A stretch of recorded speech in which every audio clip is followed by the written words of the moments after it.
C'est parti pour marcher un maximum sur des œufs, tout le monde. Aujourd'hui, on va aborder un sujet que je trouve très important et qui est clairement une pente glissante de maxi baiser pour plein de gens qui ont des sensibilités, on va dire, un peu racistes. On va aborder le sujet des lois homophobes qui ont été adoptées au Sénégal il y a pas longtemps. Pourquoi c'est un terrain glissant? Pourquoi il faut marcher sur des œufs, sur des eggs pour être plus exact? Parce qu'en fait, les racistes attendent que ça. Les racistes n'ont qu'une seule attente, c'est qu'on puisse dire que les Noirs et les Arabes sont homophobes. C'est les bases de l'homonationalisme. Et donc, du coup, éventuellement, parler de ces sujets-là, c'est donner du gaz à ces racistes-là.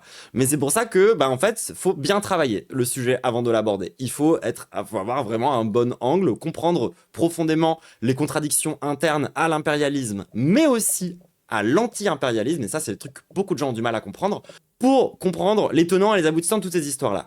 Heureusement, on a une chaîne YouTube en France qui peut nous aider avec ça, qui s'appelle Histoire Crépue, qui a invité quelqu'un pour parler de ce sujet-là, et on va aborder ça un peu tous ensemble. Voilà, donc on va commencer ça tout de suite. Les homosexuels ne respireront plus dans ce pays. Les homosexuels n'auront plus la liberté d'expression dans ce pays.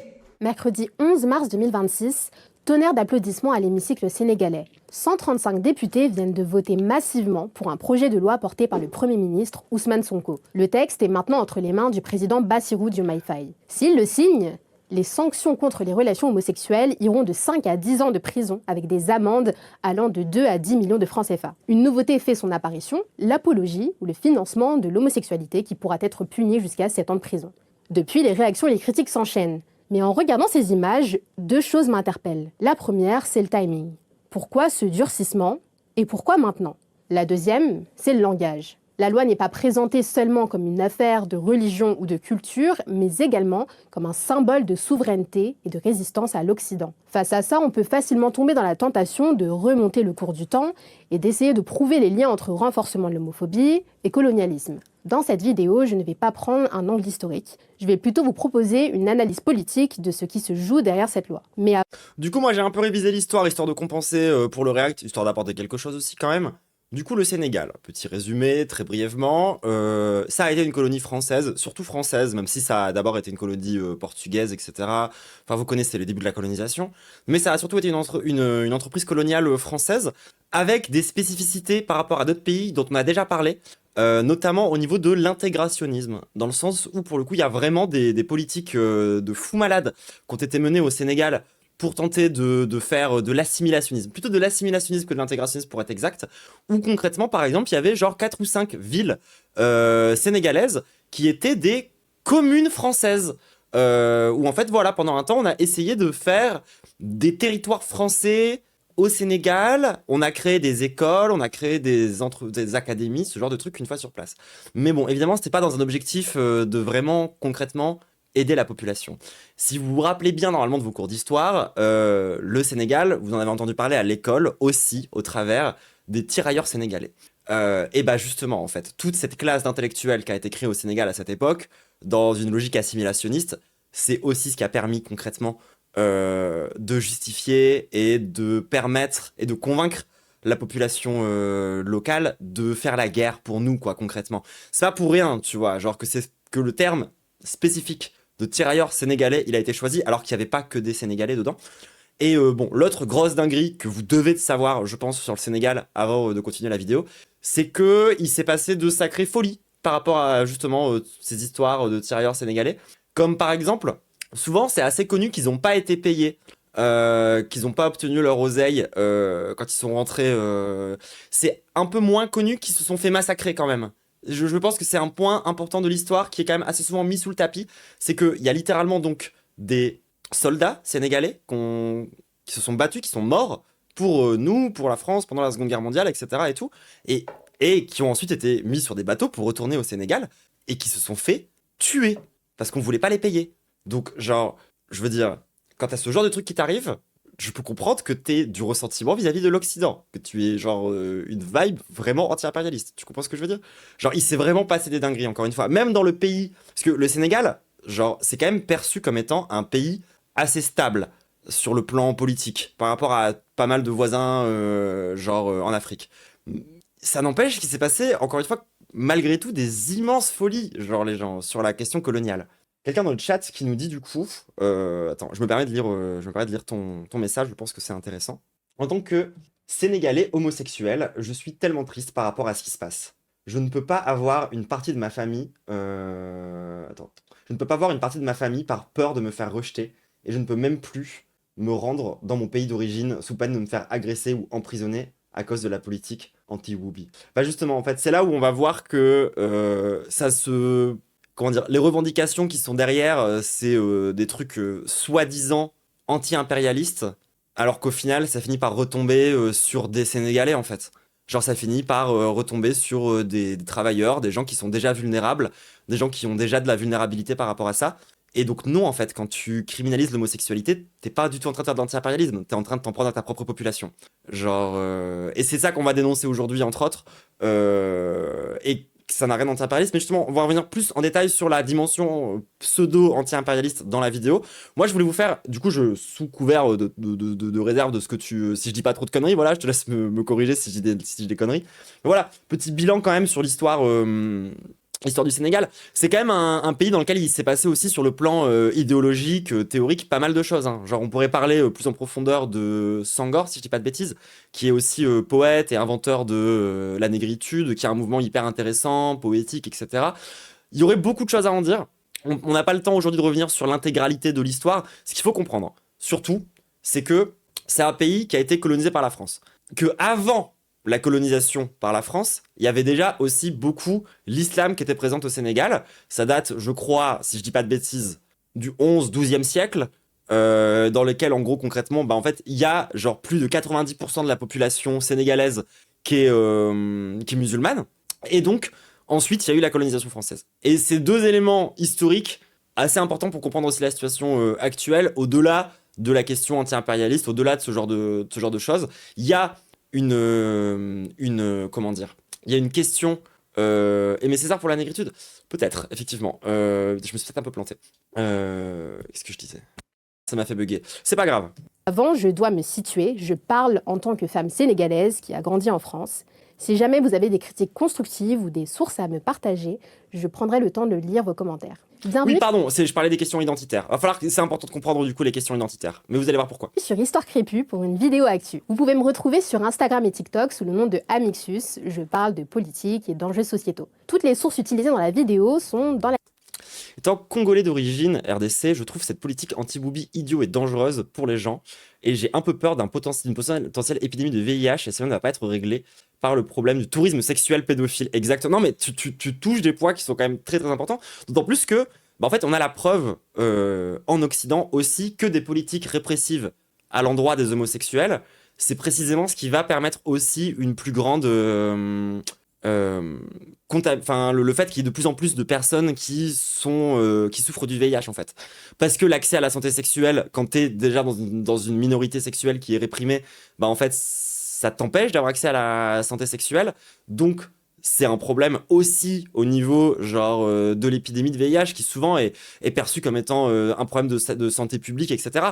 Déjà, premièrement, on rappelle que le VIH, c'est pas un truc d'homosexuel à la base, c'est les hétéros peuvent complètement l'attraper, etc. et tout.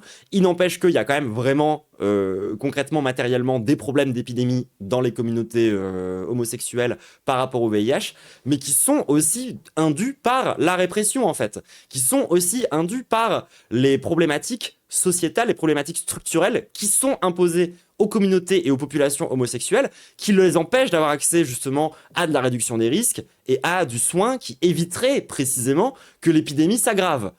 Parce que un autre truc qu'on n'a pas beaucoup, nous les Blancs, surtout en France, c'est que pour nous, le VIH, c'est un truc qui est un peu derrière nous. C'est un truc qui, voilà, c'était les grosses thématiques des années 70, 80, 90. On a ensuite eu la trithérapie et des trucs qui ont permis de régler plus ou moins efficacement le problème. On a aussi eu des politiques culturelles qui ont permis d'établir le fait que c'était pas qu'un truc de gay, que ça touchait plein d'autres gens aussi, que c'était plus compliqué que ces simples histoires-là. Mais en Afrique, c'est beaucoup moins le cas, parce que, bah, encore une fois, sur les questions et sur le plan de la santé, il y a plein de trucs qui sont pas du tout résolus sur place, et pas que au niveau de la santé sexuelle, hein. Il y a aussi des grosses épidémies qui sont des trucs qui auraient pu être résolus en Occident par des campagnes massives de vaccination, tu vois, genre des trucs qui sont liés à des maladies. Alors là, j'ai peur de citer les noms de maladies parce que c'est le bordel dans ma tête et je vais confondre les noms de maladies. Mais concrètement, genre, bah, typiquement, des trucs comme Ebola, c'était un peu ça, tu vois. Genre, nous, on n'aurait jamais pris ça dans la gueule aussi fort parce que concrètement, on aurait investi des milliards, etc., pour sauvegarder le machin. Et aujourd'hui, en Afrique, bah, l'épidémie de sida, elle est encore très présente. Et c'est vraiment, vraiment un truc qu'il faut pas négliger aussi vis-à-vis, bah, précisément de l'homophobie. Parce qu'il faut se rappeler, quand c'était chez nous, à quel point les liens qu'il y avait entre sida et homophobie, ils étaient puissants, en fait. La description. La réforme de la loi n'est pas une grande... Ces limites d'opposition à l'Occident Babette, ça a créé ça. T'as beaucoup de personnes à La Réunion qui disent que les cuirs, c'est une déviance occidentale, alors que bah non, même chez les panafricanistes... Ouais, non mais... Ouais, vous allez voir, par contre, elle en parle plus en profondeur dans la vidéo de ça. Surprise. Depuis plusieurs années, le pays connaît une actualité marquée par les violences envers les personnes LGBT. Et la question de durcir les peines envers les relations homosexuelles revient souvent, portée notamment par des organisations Nous, on en avait déjà parlé, plus en profondeur, sur le cas du Burkina Faso. religieuses très influentes dans ce pays majoritairement musulman. En 2023, une scène filmée et diffusée sur les réseaux sociaux avait secoué le pays. On y voit un groupe déterrer le corps d'un homme soupçonné d'être homosexuel, avant de finir par le brûler devant une foule. C'est un cas similaire produit quelques années auparavant qui avait poussé l'écrivain Mohamed Boungarsar à écrire son roman De purs hommes. En fait, le début des années 2000 marque un véritable tournant sur la question de l'acceptation de l'homosexualité au sein de la société sénégalaise. Nous sommes en février 2008, un magazine, Icône, publie un dossier sur un mariage homosexuel, photo à l'appui. C'est un scandale. Très vite, le sujet est partout dans les médias. Une vague de réactions s'enclenche, arrestations, manifestations et même des organisations religieuses qui se forment comme le CAIS. Avec un objectif clair, lutter contre la montée de l'homosexualité qui irait à l'encontre des valeurs du pays. Pour ne rien arranger, l'année suivante, en 2009, 9 hommes sont arrêtés et condamnés à 8 ans de prison pour comportement impudique et actes contre nature. La cour d'appel de Dakar finit par Tous les jours, je condamnais pour ça, moi. annuler le jugement pour vice de procédure. Les réactions ne se font pas attendre. En cause, des organisations internationales de défense des droits humains, des organisations LGBT, mais aussi des personnalités politiques françaises comme Roselyne Bachelot, alors ministre de Santé, avaient publiquement appelé à la libération des prisonniers. Ces réactions à l'international n'ont fait que radicaliser l'opinion publique. Nous étions dans une logique de dialogue satisfaisante avec les religieux, mais il y a eu une pression extérieure. Le fait de présenter la... Et c'est là où vous voyez que ce qu'elle a fait, Roselyne Bachelot, c'est aussi une des raisons qui provoque ce genre de loi, concrètement. Parce que, en fait, si vous voulez, la question de l'homosexualité, des identités de genre et ce genre de trucs, ça a certes été en Occident une lutte émancipatrice, mais aussi, et c'est là que c'est important, surtout quand on parle parfois dans les milieux anti-impérialistes de de l'international gay, ce genre de trucs, ça a aussi été un terrain de lutte coloniale. Ça a aussi été un moyen de dire, regardez ces populations rétrogrades, je sais pas quoi, qui sont homophobes, alors que c'est nous qui avons apporté l'homophobie chez eux, mais bref, ça fait partie justement d'un terrain de lutte, et aujourd'hui que maintenant, en Occident, on a une espèce de ligne progressiste gaze sur les questions homosexuelles, on se permet de donner des leçons, etc., et ça devient en fait un argument de la modernité occidentale, de la modernité coloniale, de venir faire la leçon et de tenter de venir imposer des normes qui sont quand même à la base des normes blanches dans ces pays-là. Alors que c'est aussi nous qui avons été importés des normes littéralement homophobes en fait à la base là-bas. Donc c'est une espèce de double jeu qui permet concrètement aux politiques français, aux politiques occidentaux de se servir de la lutte LGBT à leur profit pour faire de la colonialité. Et ça, c'est un point qui est très important à comprendre, justement dans la réaction que peuvent avoir certains courants, certains milieux anti-impérialistes face justement à ces tentatives d'imposer une morale progressiste blanche dans certains pays, avec laquelle nous-mêmes on n'est même pas complètement en accord. C'est un très bon exemple de ça, tu vois, mais avec lesquels nous en plus on n'est même pas encore en accord. Genre nous aujourd'hui dans le milieu, enfin en tout cas moi dans le milieu trans et la ligne que je défends, c'est une ligne matérialiste, c'est une liste transmatérialiste. On parle plus d'identité. On parle de conditions matérielles d'existence, d'organisation sociale, de conditions concrètes, si tu veux. Par exemple, moi, sur la transidentité, je parle putain de transidentité que ça, parce que c'est pas mon identité personnelle au fond de moi, de mon cœur, qui définit que je suis dans la transitude. C'est surtout comment j'existe au sein de la société, le fait que je sois passé d'une classe de genre à une autre, qui définit ma transitude. C'est pas moi, comment je me sens au fond de mon cœur. Genre, et de la même façon que du coup on va voir l'homosexualité comme ça. L'homosexualité, c'est pas un choix que tu fais dans ton toit, c'est pas un truc qui est consubstantiel à ton identité ou à ton essence en tant que personne, c'est avant tout une position dans une certaine forme d'organisation sociale, qui est l'organisation sociale patriarcale, qui généralement envisage uniquement des couples hétérosexuels, hétéronormatifs, etc., etc., etc. Et l'homosexualité sort de cette norme patriarcale et hétéro concrètement. Faire sous l'angle des droits humains et non de la santé, sans compter les discours de Dakar, de Nicolas Sarkozy qui n'est pas passé, les Sénégalais se sont sentis agressés. Ils avaient le sentiment qu'on voulait leur imposer l'homosexualité. Tout ça a aggravé la situation. Indignés par la libération des hommes, des leaders religieux créent le Front islamique pour la défense des valeurs éthiques, regroupant une vingtaine Le nom est pas du tout red flag, c'est absolument pas un nom de big extrême droite ça. d'associations. La panique morale est bien installée. Mais une série de scandales en février 2026 viennent embraser l'étincelle. Début février 2026, Pape Cheikh Diallo, animateur de télévision, et Djiby Dramé, chanteur traditionnel mandingue, sont arrêtés. Ils sont accusés d'avoir commis des actes contre nature. Autrement dit, des relations homosexuelles, mais un autre chef d'accusation vient s'ajouter, transmission volontaire du VIH. En parallèle, un deuxième Ouais, volontaire. Ça nous les tarlous, on adore ça. Contaminer les gens de force et tout, c'est vraiment trop notre cam. Je sais pas d'où ça sort. scandale provoquera l'émoi de tout le pays. La police sénégalaise démantèle un réseau pédocriminel transnational. À sa tête, un septuagénaire français, Pierre Robert, déjà arrêté à Beauvais. Et là, on reparle de questions de colonialité et on reparle du coup des sujets qui ont déjà été évoqués plus tôt dans le chat autour de la question du commerce, du trafic pédocriminel, quoi, concrètement. Et c'est là où vous voyez que, genre, c'est des trucs qui sont entremêlés, en fait. En avril 2025. On découvre que le réseau sévissait de 2016 à 2024 entre la France et le Sénégal, ciblant des enfants parmi les plus vulnérables, notamment des talibés, des élèves d'école coranique qui mendient dans les rues de Dakar, souvent abusés sexuellement et exploités. Même si les deux affaires sont complètement distinctes, dans le débat public, tout se mélange. Pédocriminalité, Voilà. homosexualité Ça, oui, pin tout. et VIH sont jetés dans le même panier. Et en même temps, tout ce qui fait le point commun de tout ça, c'est aussi de la colonialité, quoi. Donc, c'est pas pour rien que les gens font le lien. Les réseaux sociaux s'enflamment, des médias comme Pulse ne parlent pas de pédocriminalité, mais d'homosexualité. Et voilà, là, on a le glissement de con qui sert à rien. Les noms et les statuts sérologiques d'hommes arrêtés sont même publiés en ligne. Et c'est dans ce contexte que Puis pareil, dans ce genre de situation, tu vois qu'il y a aussi une confusion qui est faite et qui est entretenue et voulue entre des affaires de sexualité et des affaires de relations. Genre, ce que défendent les homosexuels, c'est pas seulement de pouvoir avoir une sexualité libre, hein.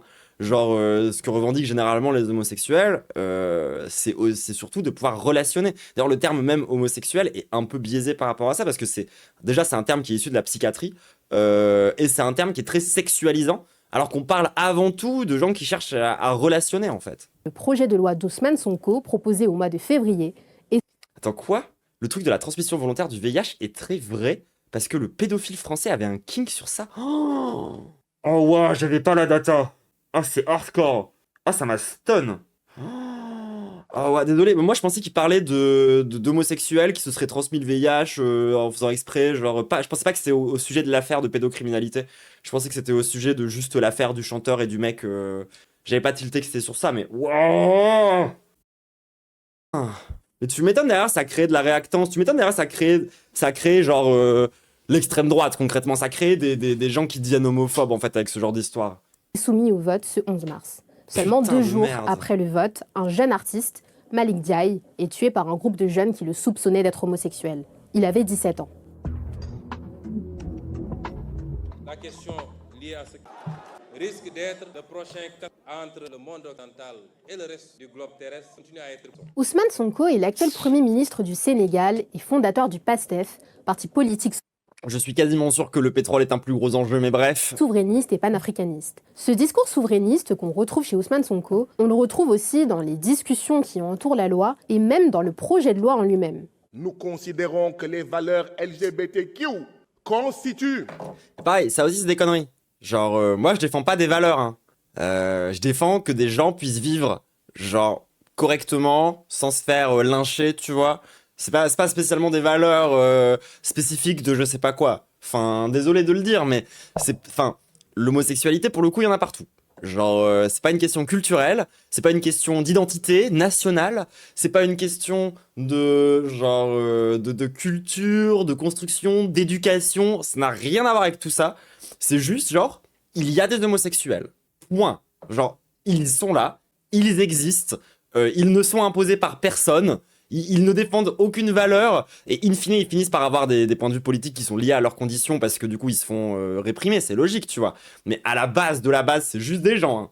À travers des télés, des chaînes, à travers des ambassades qui financent des associations C'est ça, c'est planétaire et indifférent selon le territoire. Genre, c'est vraiment juste partout, en fait. de LGBTQ, un poison culturel savamment inoculé dans notre peuple. Ici, le Alors que, pour le coup, quand tu regardes l'histoire, et quand tu regardes vraiment ce qui s'est passé concrètement d'un point de vue de la colonisation, le poison culturel qui a été immiscé, qui n'était pas là avant, c'est surtout l'homophobie. C'est nous, les colons, les blancs, qui sommes arrivés genre dans des régions qui n'étaient pas les nôtres et qui avons imposé des normes de genre qui n'existaient pas avant ou qui existaient de façon différente et qui ont littéralement inscrit dans les institutions légales de ces pays-là des répressions contre les homosexuels. Et oui, la religion, j'oublie pas la religion. Mais justement, en fait, là, on n'a pas encore parlé de le pourquoi. J'attends qu'on parle de ces histoires de religion quand on va aborder le... Du coup, pourquoi? À quoi bon faire des lois homophobes si ça change littéralement rien? Parce que, désolé de le dire, mais que ce soit sur le plan économique, que ce soit sur le plan sociétal, structurel, tout ce que tu veux, faire de la répression vis-à-vis des homosexuels ne va rien arranger. Ça n'a aucun impact concret, économique, social, tout ce que tu veux, genre ça sert à rien. Ça sert vraiment à rien, à part éventuellement à appauvrir le pays, quoi.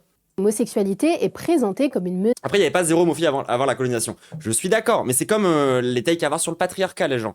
Le patriarcat, ça a toujours existé. Genre, ça a toujours existé. Du moins, c'est quand même vraiment un système qui est millénaire. Genre, le patriarcat était là avant le capitalisme. Il n'y a aucun doute à avoir là-dessus. Et il y avait du patriarcat dans plein de pays avant la colonisation. Et le patriarcat, c'est aussi ce qui induit l'homophobie à plein de niveaux. Parce que concrètement, ce qu'on n'apprécie pas chez les homosexuels, surtout les homosexuels hommes, c'est qu'ils se font pénétrer, c'est qu'ils se font féminiser. Ça, c'est quelque chose qu'on voit en très très mal. C'est quelque chose, au sein du patriarcat, c'est un vrai gros problème, tu vois. La différence, c'est que le patriarcat, avant, il prenait des formes très différentes en fonction de l'endroit où tu te trouvais. C'est-à-dire qu'il pouvait y avoir un patriarcat différent dans tel pays, il pouvait y avoir un patriarcat différent qui était en Inde, il pouvait y avoir un patriarcat, etc., etc., etc. Ce qui a changé à partir de la colonisation et plus tard de la mondialisation, c'est l'uniformisation du patriarcat occidental et de l'hétéronormativité moderne. Ça, pour le coup, c'est des trucs qui ont été imposés de manière globale par la colonisation, par les Blancs, à travers notre conquête globale et l'exploitation globale des pays du Sud, où pour le coup, on est venu quand même imposer, non pas le patriarcat, parce qu'encore une fois, il y avait déjà des patriarcats avant, mais notre patriarcat. Et ça, c'est important. C'est ça aussi qu'il faut comprendre. Typiquement, les lois homophobes, ça n'existait pas avant. Le fait qu'il y ait des institutions spécifiques qui légalisent, qui font des lois, qui créent du contenu juridique autour de la question des hommes, des femmes, de la sexualité des gens, de ce genre de choses, ça, c'est des trucs qui ont été imposés aussi par la formation des États-nations à la suite de la colonisation. Et c'est ça qu'on dénonce aussi. Et c'est de là aussi que vient une partie de la dimension réactionnaire qu'il y a dans plein de pays. Après, c'est ce que j'expliquais durant la vidéo sur le Burkina Faso, faut pas non plus tomber dans un truc systématique. La colonisation, en particulier la colonisation d'Afrique, a pris des formes et des visages très différents en fonction des pays. Par exemple, au Burkina Faso, il n'y avait pas de loi homophobe. Ça n'existait pas jusqu'à il y a l'année dernière ou l'année d'avant, je crois. C'est-à-dire que pour le coup, ça, c'est un pays qui n'avait pas dans son code de loi colonial d'éléments à proprement parler homophobes. Donc il faut l'expliquer à partir de autre chose. Et c'est là où on rentre, c'est là où vont entrer en jeu du coup plutôt les dynamiques identitaires, et notamment les dynamiques identitaires religieuses, et qu'il va falloir parler du coup de comment l'extrême droite, en Afrique, instrumentalise la religion musulmane afin de créer un sentiment d'identité nationale et aussi religieux, avec des dimensions homophobes. C'est-à-dire qu'il faut quand même être conscient que, genre, au sein de l'islam, exactement de la même façon qu'au sein de la chrétienté, les questions religieuses et les dimensions spirituelles sont instrumentalisées et sont exploitées par des partis politiques d'extrême droite dans des objectifs identitaires qui se construisent du coup autour des questions de bonnes mœurs, de normes, d'éthique, ce genre de trucs, qui donc en fait sont généralement construits aussi autour de l'homophobie. Parce que c'est le truc facile, l'homophobie, genre c'est ces gens vulnérables, ça coûte rien de taper dessus, enfin c'est très pratique d'être homophobe. En fait c'est ça qu'il faut comprendre. On va en parler plus tard dans la vidéo, c'est qu'il y a une vraie dimension où en fait il y a une efficacité politique derrière le fait de créer de l'homophobie pour pouvoir justement créer un sentiment d'identité nationale. C'est ça le cœur du sujet. Menace extérieure, comme une chose venue d'Occident qui viendrait ébranler les piliers sociaux, culturels et religieux du pays. Mais finalement, ce casus belli dont parlait Ousmane Sonko ne serait-il pas aussi interne ? En écoutant les discours, mais aussi les différentes réactions sur les réseaux sociaux, je me suis rendu compte que c'était surtout de l'homosexualité masculine dont on parlait. Comme le souligne la sociologue Day Fatou. Comme hyper souvent dans l'homophobie. Et ça, c'est lié à ce que je vous expliquais par rapport au patriarcat. C'est-à-dire que, en fait, au sein du patriarcat, c'est limite une promotion, mais c'est pas vraiment le cas, mais c'est limite une promotion d'être une femme qui en pénètre une autre, alors que c'est vraiment perçu comme une monstruosité d'être un homme et de se faire pénétrer. Genre, il y a vraiment cette notion de protéger la masculinité, de faire que la masculinité, ça soit ce truc consubstantiel de l'identité nationale d'un pays, et donc du coup de protéger cette masculinité contre l'homosexualité qui vient la fragiliser. Vous voyez comment le discours se construit ? C'est aussi la perception d'une masculinité trahie qui semble autant révolter. Au sein de la société sénégalaise, l'homme est D'ailleurs, au passage, c'est vrai pour l'homosexualité, et c'est encore plus vrai, et c'est encore plus présent dans la transphobie. Par un rôle social précis, chef de famille, hétérosexuel, pilier du foyer. Sauf que l'homosexualité vient percuter cette définition de plein fouet, et surtout remettre en cause toute une identité masculine bien construite. Pour ne pas arranger les choses, les amalgames entre VIH, pédocriminalité et homosexualité... Vous comprenez mieux maintenant pourquoi est-ce que nous, on essaye vraiment de dépasser la question des identités aujourd'hui dans le matérialisme trans ? Et la rhétorique anti-impérialiste font d'autant plus de l'homosexuel un individu à marginaliser et punir. Parce que cette rhétorique... Alors que l'homosexuel, et ça c'est vrai dans tous les pays, les homosexuels, les PD, les LGBT, on est aussi des victimes de l'impérialisme.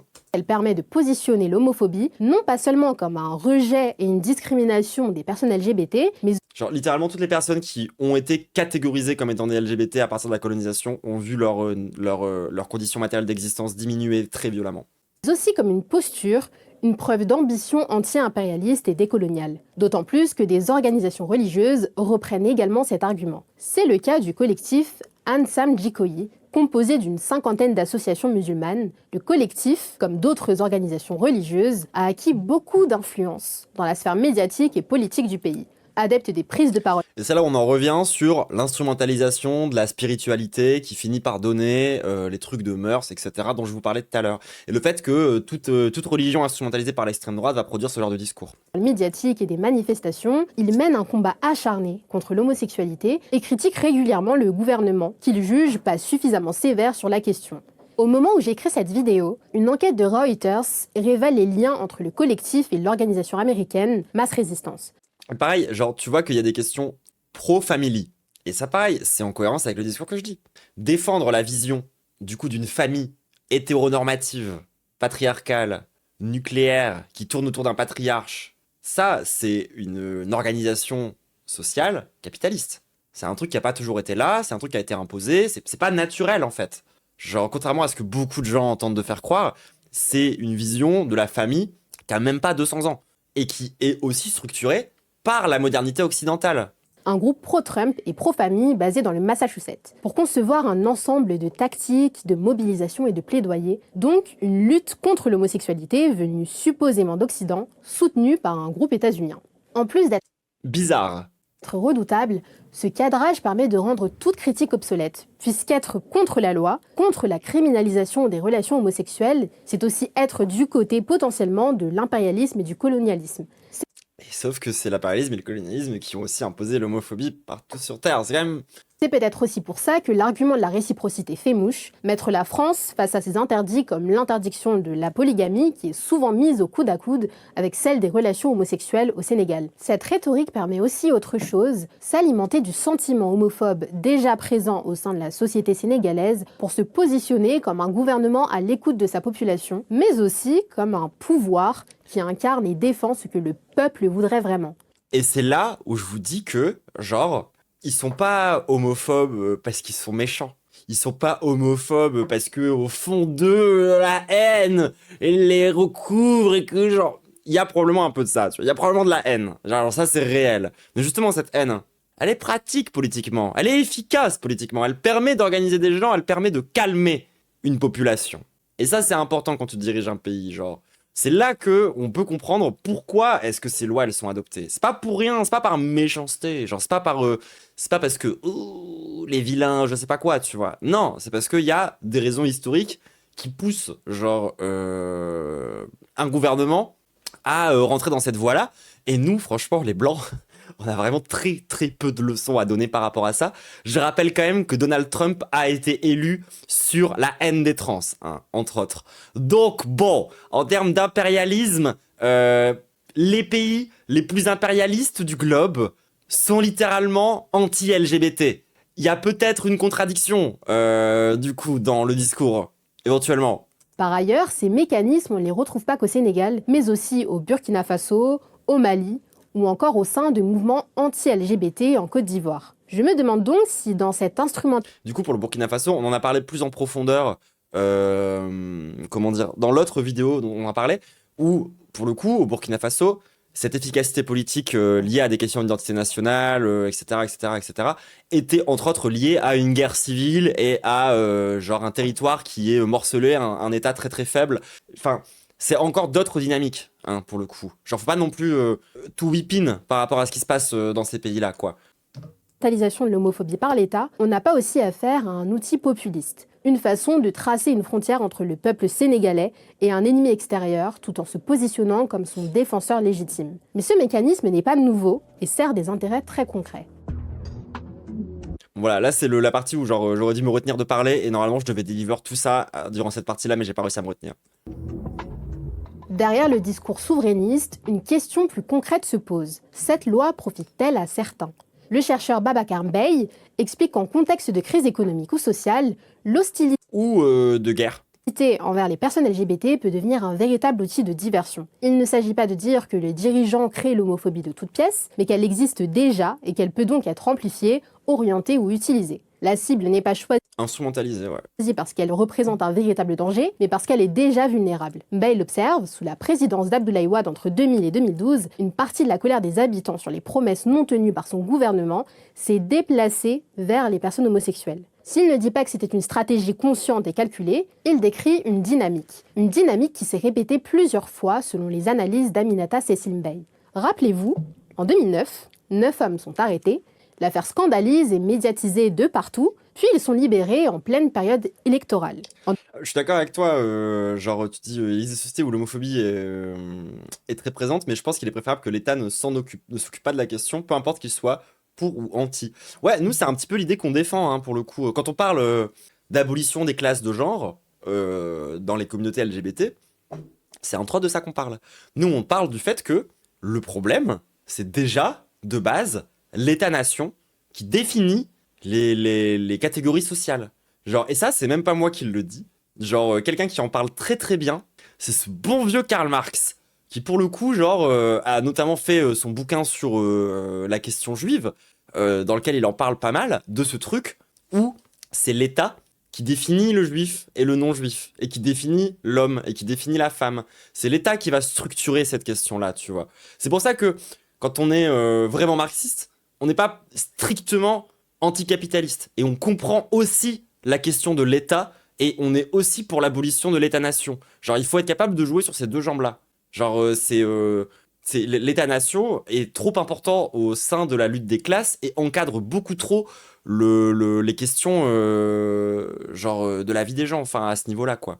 2012, même schéma. Cette fois-ci, ce sont des femmes qui scandalisent dans ce qu'on appellera l'affaire des lesbiennes de Grand Yoff, à un mois des élections législatives. Et ce mécanisme sert aussi à attaquer les adversaires politiques. En 2016, Macky Sall, alors président, était... Et du coup, au passage, c'est pour ça qu'on défend l'idée qu'on devrait effacer la mention de genre, par exemple, sur les papiers d'identité.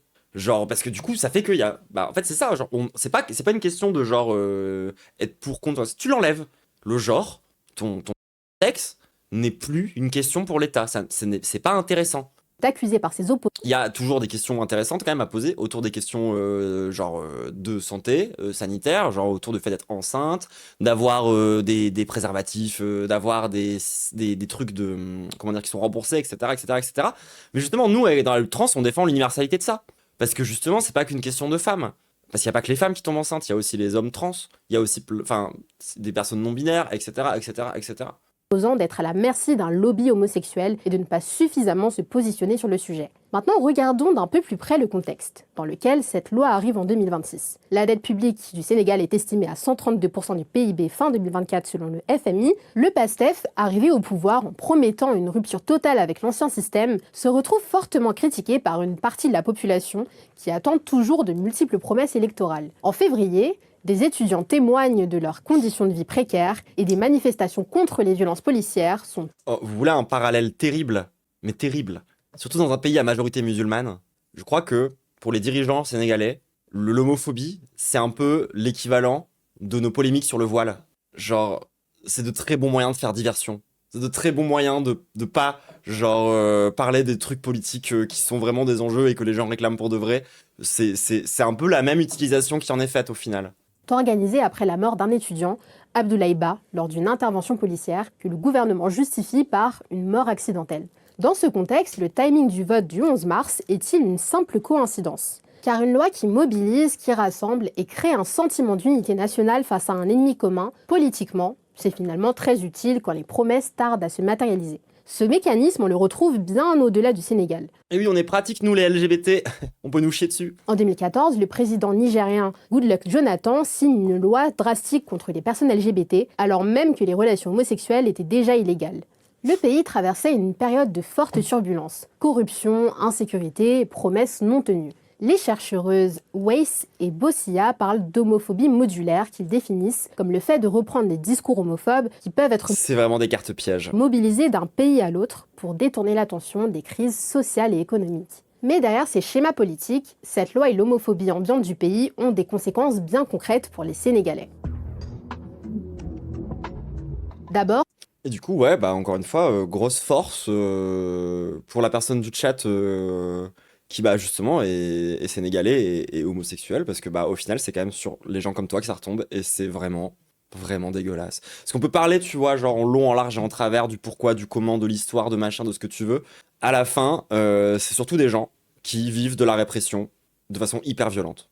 C'est ça les conséquences réelles aussi, tu vois. Quand on regarde de très près, la loi est floue, c'est le moins qu'on puisse dire. Même si on a ajouté de nouveaux délits, à savoir l'apologie et le financement de l'homosexualité, là... Exactement comme en Russie, qui est un pays impérialiste. Encore, on ne sait pas trop ce que ça veut dire. Le gouvernement précise que l'apologie de l'homosexualité serait une promotion active et que les comptes rendus neutres ou les recherches scientifiques sont exclus de ce cadre. Nous voilà rassurés. Quoique, mais qu'est-ce qui détermine littéralement le discours de l'extrême droite française la neutralité d'une recherche? Et puis comment on fait la différence entre aider et promouvoir? Je n'en sais pas plus que vous. Sauf qu'une loi floue n'a jamais été très bon signe, car c'est la porte ouverte à une répression d'autant plus forte. De nombreuses associations de lutte contre le VIH craignent déjà un risque sanitaire général. Safietou Thiam, secrétaire exécutive du Conseil national de lutte contre le sida, tire la sonnette d'alarme. La peur des arrestations pousse certains patients à éviter les centres de soins et à ne plus se faire dépister. C'est ce que je vous disais. Genre, faire le lien homosexualité-VIH et faire de la répression parce qu'on a peur du VIH sur les homosexuels. Nous, on l'a déjà bien vu ce que ça a donné dans nos pays. Ça crée une crise sanitaire et ça permet au VIH de se propager davantage. Les efforts que nous avions faits et tous les sacrifices que nos prédécesseurs ont faits pour que nous protégions nos populations sont en train de prendre un recul. Et le sida, malheureusement, si nous continuons sur cette voie, risque de revenir et ça ne sera pas bon. Finalement, au Sénégal comme dans d'autres pays actuellement, comme le Burkina Faso, on assiste à une véritable instrumentalisation des droits des personnes LGBT, à la fois sur la scène nationale, mais aussi internationale, puisque le sujet est très facilement récupéré par l'extrême droite. Et dans les deux cas, c'est fait sous couvert d'anti-impérialisme. Peut-on vraiment être panafricain en enlevant des droits fondamentaux à une partie de sa population? Réprimer les personnes LGBT, est-ce vraiment la priorité des Sénégalais, comme c'est si souvent présenté dans le jeu électoral? Parce qu'au fond, derrière cette loi, ce sont moins des valeurs qu'on protège que des rapports de pouvoir. N'hésitez pas à me dire en commentaire si cette analyse vous semble pertinente. Moi, c'est Oui, ça me semble très pertinent. C'est vraiment une analyse que je partage. Aminata, Amixus sur Instagram et TikTok, où N'hésitez pas à aller la follow. J'essaierai de penser à mettre le lien en description, mais genre j'ai du mal à penser à ça, mais j'essaierai de le faire. Allez la follow les gens. je parle de politique, enjeux sociétaux. N'hésitez pas à passer me dire bonjour. J'ai réalisé cette vidéo pour Histoire Crépue. Si vous voulez soutenir la chaîne, Puis pareil, n'hésitez pas à aller soutenir Histoire Crépue, à aller les follow, à aller regarder la vidéo plus calmement. C'est typiquement le genre de vidéo, je pense c'est bien de la remater quelques fois. Histoire Crépue, on avait fait une autre qui était vraiment excellente sur le sujet il n'y a pas si longtemps que ça, que je vous recommande également, qui était aussi présentée par une meuf, qui s'appelait... Attendez, je vais la retrouver. Qui s'appelait... Ouais, c'est celle-ci. Celle qui est sortie il y a 3 mois. Attendez, je me mets de l'autre côté. Et n'hésitez surtout pas à aller checker aussi cette carte noire de Doucet Dibondo, qui parle aussi de misogynie noire et qui fait le lien en gros dans le matérialisme entre la race, le genre, la classe sociale. Très très très bonne vidéo sur le sujet, plus théorique, qui parle moins pour le coup d'un exemple concret, qui s'attarde moins sur les questions d'un exemple concret que sur le fond théorique autour de ces questions-là. Très très bonne vidéo, j'en ai également fait un react, mais je vous recommande aussi la vidéo en tant que telle. Gros soutien, grosse force à Histoire Crépue, hein, tous les jours, ça change pas tout le monde. Vraiment excellente vidéo, merci beaucoup à eux pour ce, comment dire, pour ce programme. Donc voilà, je vous renvoie aussi vers d'autres contenus qu'ils ont pu produire sur le sujet. Je trouve que c'est des analyses qui sont très très intéressantes. J'espère être à la hauteur de ces travaux-là, de ce react-là, par rapport à mon discours, par rapport à ces choses-là. C'est des sujets qui, évidemment, me tiennent très à cœur. Enfin, je reste, malgré tout, une militante trans. Donc, évidemment, les questions d'homophobie, ça me touche assez directement. Surtout quand on a une lutte anticoloniale, ça fait chier, quoi. Donc bon, c'est bien de pouvoir démêler ces sujets-là. C'est bien de pouvoir parler de ça sans être des gros racistes de et de justement préciser que en fait ce genre de polémique et ce genre de panique morale joue le jeu de l'impérialisme, contrairement au discours qui te fait croire qu'en fait soi-disant nanani nanana, au final vous faites exactement la même chose que Donald Trump et Vladimir Poutine, donc arrêtez de donner des leçons d'anti-impérialisme, genre stop avec ça. D'autant plus que bon, on a rappelé l'histoire dans ce react. On a rappelé l'histoire sur le fait que faites Bellec, genre quand même, enfin à la base le patriarcat occidental, la répression homosexuelle, ça a quand même été un truc qui a été importé, hein, ça sort pas de nulle part, c'est surtout à la base un truc de blanc, quand même, genre désolé, hein, mais bon, genre historiquement, les gens qui sont spécialisés dans la répression des homosexuels, des juifs, de toutes ces catégories sociales-là, c'est quand même les blancs. Hein, pour le coup, c'est quand même notre jam, à la base. Donc, faire Bellec, j'ai envie de dire. Vraiment faire Bellec à ça. Et puis sachant que moi je suis en opposition à ça, hein. Moi je suis contre du coup la modernité occidentale, tous ces trucs-là. Anti-impérialiste jusqu'au bout en fait. Bref, écoutez, la seule conclusion que je vois à tout ça, c'est grosse force à toutes les personnes qui sont concernées par ces lois répressives, qui sont les premières victimes de ça, hein, qui sont avant tout, qui se retrouvent à être, comment dire,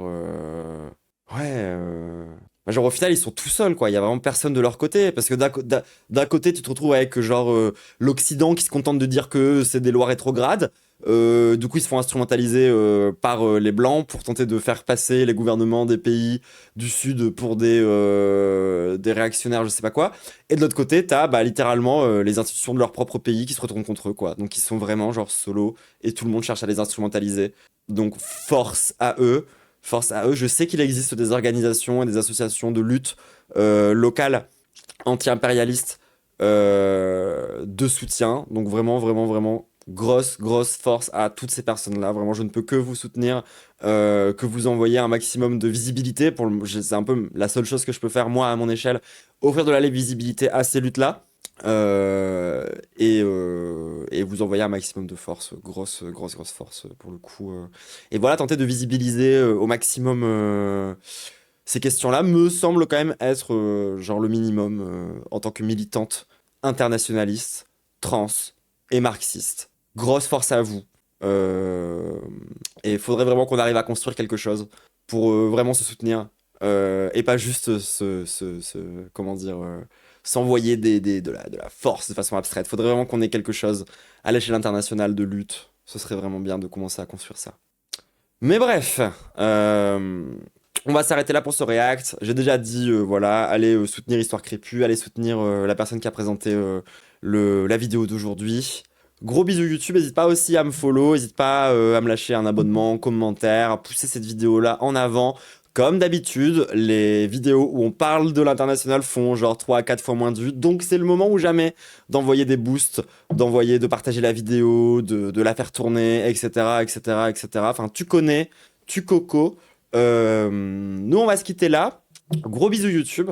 À la prochaine.